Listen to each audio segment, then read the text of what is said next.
الحمد لله رب العالمين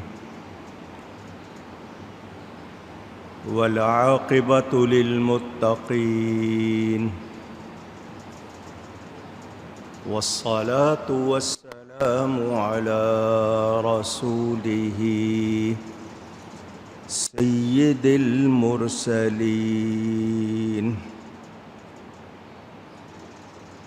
رحمة للعالمين شفيع المذنبين سيد الأولين والآخرين سيدنا ومولانا محمد رسول رب العالمين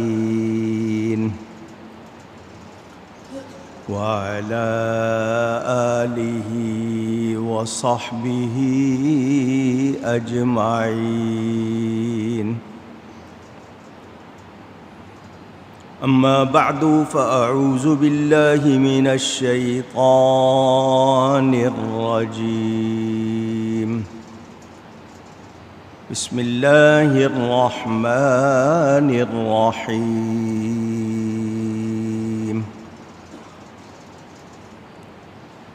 ولا تلقوا بأيديكم إلى التهلكة.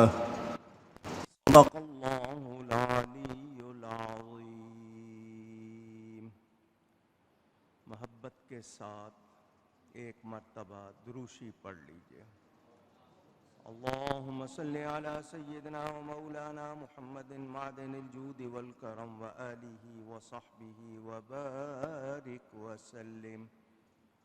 الصلاة والسلام عليك يا رسول الله. الصلاة والسلام عليك يا حبيب الله. الصلاة والسلام عليك يا رحمة للعالمين وعلى آلك وأصحابك يا شفيع المذنبين.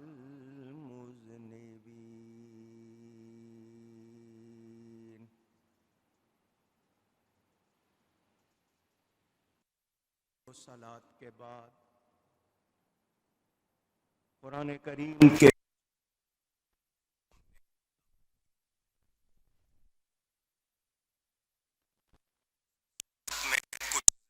باتیں آپ تک پہنچاؤں گا.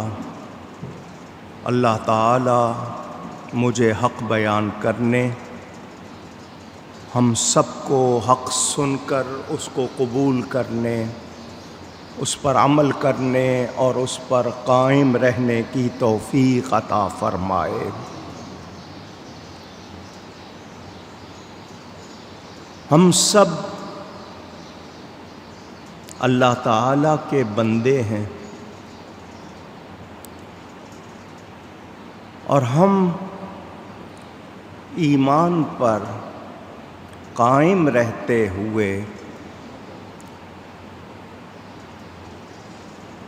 قرآن و سنت کے پابند ہیں، اور ہماری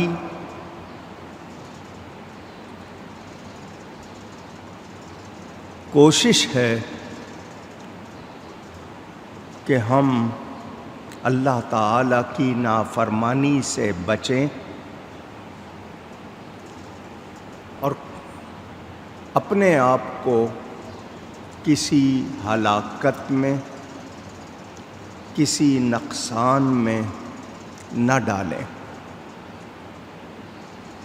آج کا انسان اپنے آپ کو بہت کچھ سمجھنے لگ گیا ہے. وہ قدرت کی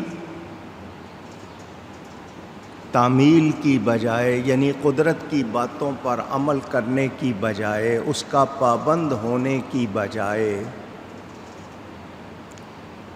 اپنی عقل پر بہت زیادہ بھروسہ کرتا ہے اور خطرات سے، جس کو وہ چیلنجز کہتا ہے، کھیلنا اپنی بہادری سمجھتا ہے۔ ہم سب یاد رکھیں کہ اللہ تعالیٰ کی قوت، قدرت کے سامنے ہمارا کوئی زور نہیں ہے۔ ہمیں اختیار دیا گیا مگر بہت زیادہ نہیں۔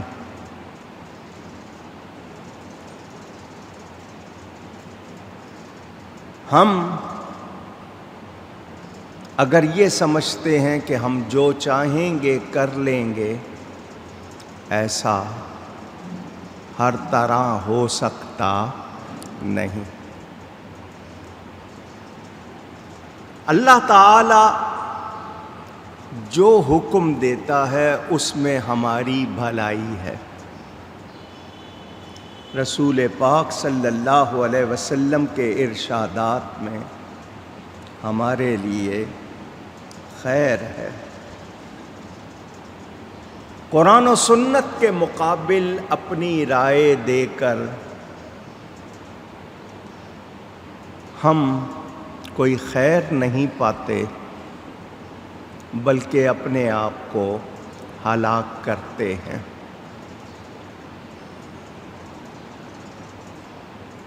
ایمان کی صفتوں میں ہم پڑھتے ہیں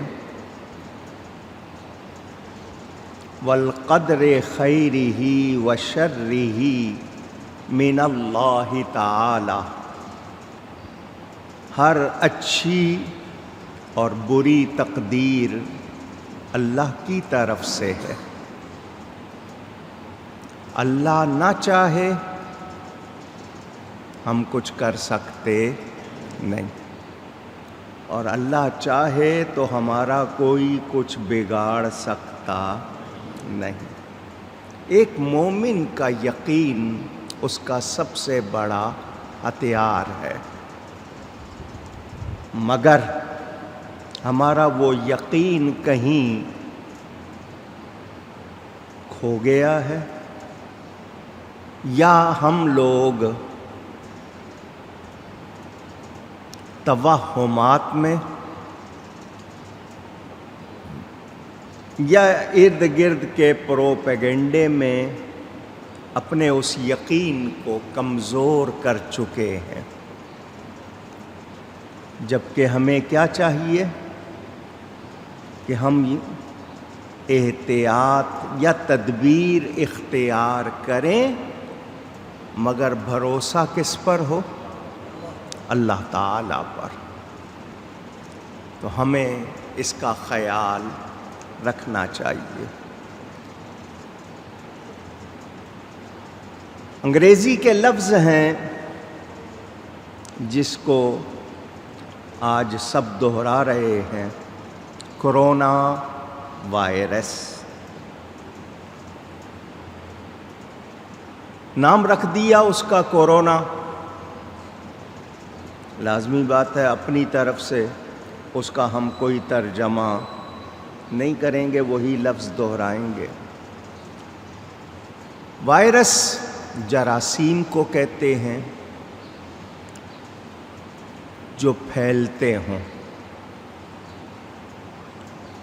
وبا عربی کا لفظ ہے۔ ایپیڈیمک انگلش میں کہتے تھے، اب پینڈیمک کہتے ہیں جو زیادہ ہوتا ہے۔ انسان میں مختلف حالتیں ہیں۔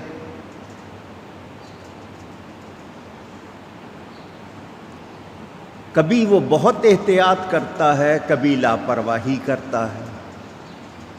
سستی، غفلت ہمارے مزاج کا حصہ ہے۔ یہاں کوئی بھی کارکن کوشش کرے لوگوں سے یہ کہے کہ اکٹھے ہو کر نہ بیٹھیں، تھوڑے تھوڑے فاصلے پر بیٹھیں، جب نماز کا وقت آئے گا تب صفیں بنائیں گے، ورنہ 2-2 3-3 فٹ کا فاصلہ رکھ کر بیٹھیں۔ ہمیں سستیاں مار دیتی ہیں، غفلتیں مار دیتی ہیں۔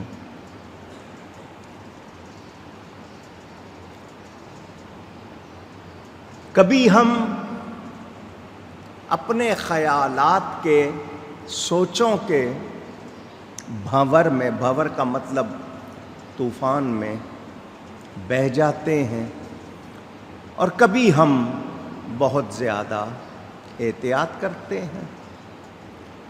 آئیے آپ کے سامنے شرعی باتیں کروں۔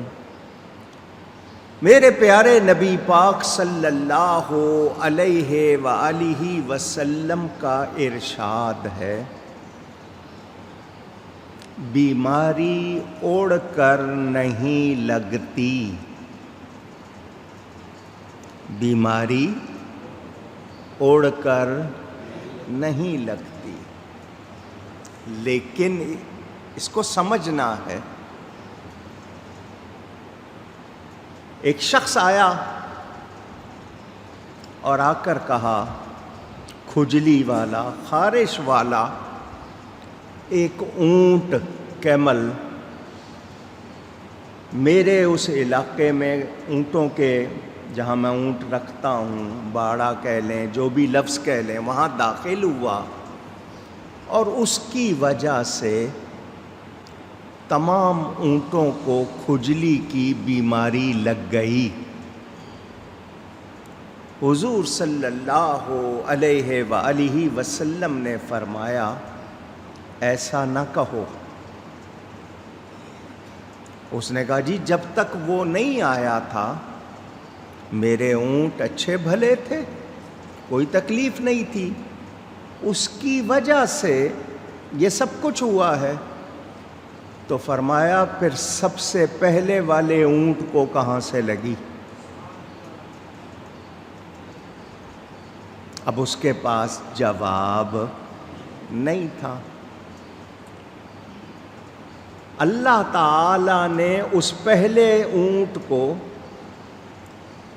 جو بیمار کیا، تو وہ اگر ایک کو کر سکتا ہے تو باقی کو بھی کر سکتا ہے۔